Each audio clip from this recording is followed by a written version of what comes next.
Topic natin, murang collagen. Kung wala kang pambili ng kapsula, ito ang kakainin para gumanda.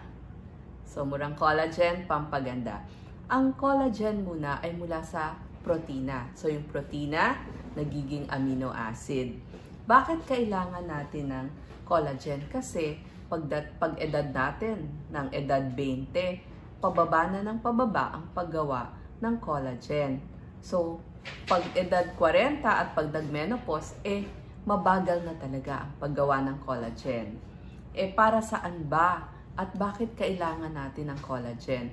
Ito ay para makagawa. Ito parang glue kasi yan ang collagen. Parang glue para makagawa tayo ng connective tissue na kailangan natin sa ating balat, buto, buhok, kuko, sa ating mga litid, tapos sa ating muscle, at nakakatulong din sa ating tiyan. So, kakain ng protina, at yung protina kinain natin mula sa pagkain ay nagiging collagen. At bakit kailangan ang collagen? So ito, protina, kinain mo, amino acids, magiging pro-collagen hanggang maging collagen. Kailangan natin ng collagen para sa ating mga cartilage o dun sa mga dugtungan ng ating buto at sa ating buto mismo para hindi tayo mabilis mabalian ng buto or ma-fracture. Kailangan din natin sa ating buhok at sa ating kutis at sa ating mga kuko. Pag ang collagen, nakikita nyo, ito yon. Siya yung nagdidikit-dikit. So, parang glue siya. At pagdating sa skin, kapag kumonte ang inyong collagen, ito, konti na to. So, nagsisimula ng magkaroon ng mga wrinkles o pagkulubot. Kailangan mo rin to para lumaki yung iyong muscles, para dun sa ating buto, at dun sa ating tiyan. Kasi yung lining ng ating bituka, kailangan nila ng collagen para sa ating gut.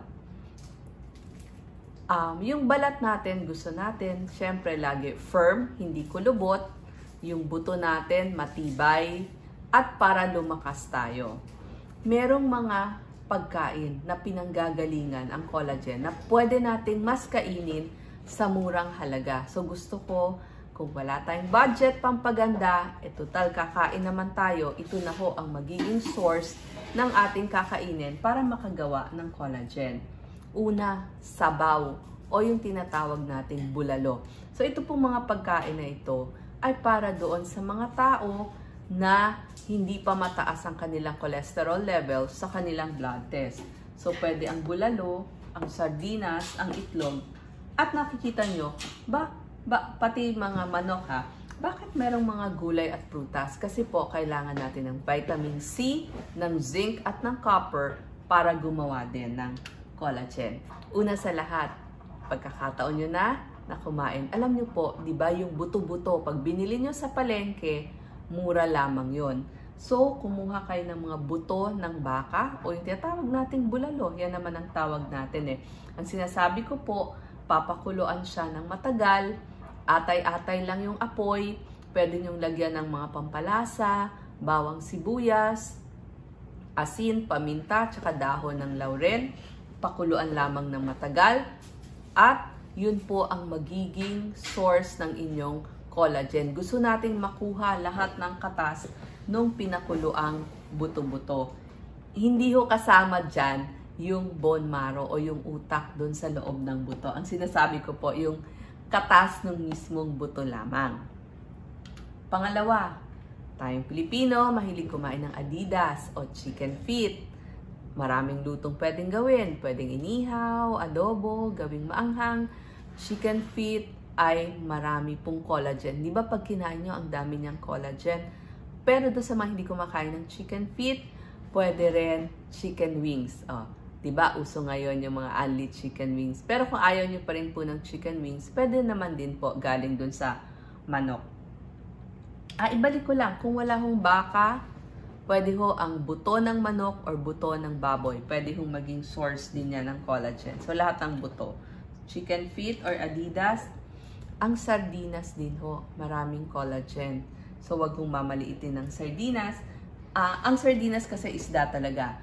na ang tawag natin ay sardines or sardinas. Kasama po dyan yung mga tawilis, tamban, tunsoy, galunggong. Yan ho yung mga magkakapatid na mga isda. So yung isda, kailangan kakainin nyo kasama yung kanyang balat. Kaya nga, alam nyo ba, yung mga burn patients, ang pinapakain sa kanila isda na may balat. Kasi para makapag-form ng collagen. Kasi for healing ang collagen. So kung nasunog ang balat, kailangan mo ng mga more collagen. So kung napaso, kailangan mo more collagen. At bukod doon, bukod sa collagen, meron ka pang vitamin D at omega-3 fatty acid mula dun sa iyong isda. Itlog. Ang itlog, lalo na itong puti ng itlog, nandyan ho lahat ng protina. So, 18 amino acids, protina ho yun, pati yung 9 essential amino acids, kasama na po yung tinatawag nating glucosamine, chondroitin, hyaluronic acid.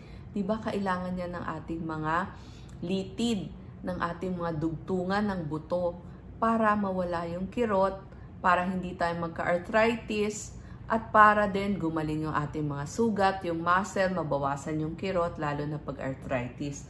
So yan po, puti ng itlog, mura lang ang itlog. So maganda siyang source ng collagen. So magtataka kayo bakit may kasamang mga gulay at prutas. Kasi po, para makagawa ng collagen, kailangan siyang tulungan ng vitamin C, ng zinc at ng copper. Sa Pilipinas, so vitamin C, gusto natin yung mga berdeng gulay. Sama na ho natin yung sili, yung mga bell peppers. Pero yung broccoli, repolyo, mga green leafy vegetables, yung mga talbos, ng mga kangkong, alokbati, lahat ho yan may vitamin C.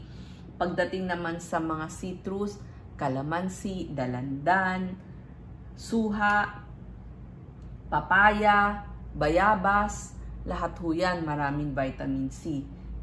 So, iinumin natin, pwedeng kainin or inumin, at kahit yung mga pampalasa natin may vitamin C. Pagdating naman po sa zinc, ang bawang, di ba, nagbulalo kayo. Kaya lagyan nyo na ng bawang kasi kailangan din yung zinc para doon. At yung mga berdeng gulay, gaya ng mga kangkong, alokbati, broccoli, gayon din ho. Eto ulit yung ating eggs. So, marami siyang zinc bukod dun sa collagen na kailangan natin. Pati yung kamote. At copper, usually ang marami pong copper, yung mga buto-buto, katulad ng munggo, pati yung mga nuts natin, mani, at saka yung mga kasoy. So, yan ho. Yung mga beans, mongo beans, marami din ho yan. So, yan ho yung mas kakainin natin. So, ang ating bulalo, ang ating adidas, sardinas, at itlog, di ba mura-mura lang pag puro buto. Yun nga po, nakakabili ako, 100 peso na buto-buto. Pakuluin nyo lang po. Pwede rin buto ng manok, yung mga pinagtanggalan nyo ng laman, o kaya yung buto-buto ng baboy, pakuluin lang ho ng matagal-tagal. Makakakuha na ho kayo ng murang collagen para gumanda, lumakas, at maging malakas tayo. Hindi lang yung ating kutis, yung ating muscle, pati ating buto. Maraming salamat po.